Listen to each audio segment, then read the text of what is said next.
What's going on, guys? Ron Parita here from Techno Buffalo, and with the new year now in full swing, a couple weeks in, or depending on when you're watching this, maybe more than a couple weeks in, I wanted to hit you guys up with a list of a couple new apps that I've been using.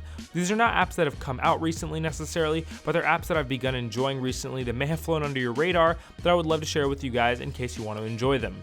Let's go ahead and get started. First, we have David Attenborough's Story of Life. If you guys are anything like me and fanatics about nature and animal documentaries, this app is going to be your best friend.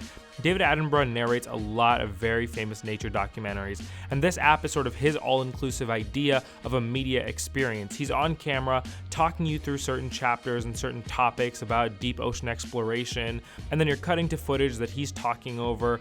It's a really, really awesome app. The content is amazing, and that's really what this app is all about, the content. The interface is also very pleasurable to use. Overall, this app is a great experience. You'll really, really enjoy it if you're a fan of this type of stuff.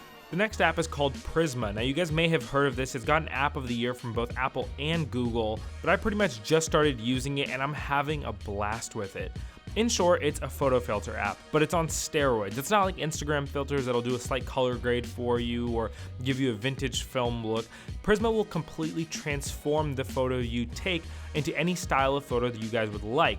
From comics to classical art pieces, watercolor type stuff, anything and everything in between. They have insane numbers of filters and you can put them onto varying degrees. What I like about Prisma is that they know what they are. And so you don't even have to have an account or anything. You can purely just open up the app, put a photo through, and then upload it to Instagram. But they do have a social media side of their app as well. I don't know how many people are using this. I personally was mainly using it just to get photos to Instagram and Facebook. Even if that's the case, I think you'll really still enjoy it. It's a really cool way to differentiate your photos in a world where everybody has the same filters, and Prisma really is doing something different.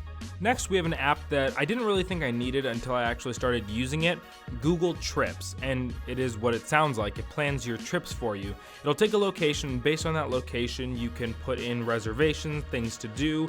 It uses the same format and interface as something like Google Now does, so it's very organized, very straightforward, and very useful. It'll not only help you organize the things you're going to do, but also give you recommendations for things to do in certain cities and certain areas. And probably the most convenient feature of this app is that you can download certain trips, and so you can have them offline, which is exactly what you want when traveling, because most people who travel know that you rarely have good signal. So having everything available offline is a perfect tool to have a successful trip. Next, we have an app that's going to help you achieve all your New Year's resolutions, or maybe at least help you along the way. It's an app called Coach.me, and it's more than an app, it's a service, but the app itself is awesome.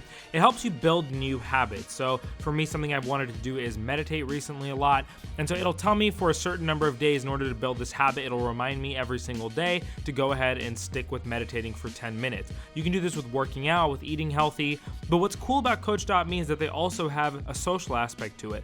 So you can actually work with trainers, you can pay money and do live consultations and talk with them. You can join groups and be part of the social experiment of everyone learning a habit together. There's a lot of options, and it should help you overall just be a better person if that's what you want to do. And last but definitely not least, we have an app called Dark Sky, and it's a weather app. And you might be wondering, why do I need a weather app? My weather app works fine. Well, Dark Sky is a hyper-local weather app. It's extremely precise and is very, very information dense. You can go through how the rest of today is going to look. You can go to the globe and the map, and you can see what's going to be coming up over the next couple days with a really, really cool animated Earth. You can get all sorts of information like precipitation percentage, wind, humidity, UV index, and you can get it hour by hour. Just the way everything is laid out is extremely informational, but not complex and very approachable at the same time. This is one of the best weather apps that I've personally used, and I really wanted to put it on this list. And so that's pretty much it for this video, guys. Let me know what you think in the comments down below of these apps. Are you going to be trying any of them out? What more do you guys want to see from us in terms of content? My name is Ron Parita, and I hope you have an awesome 2017.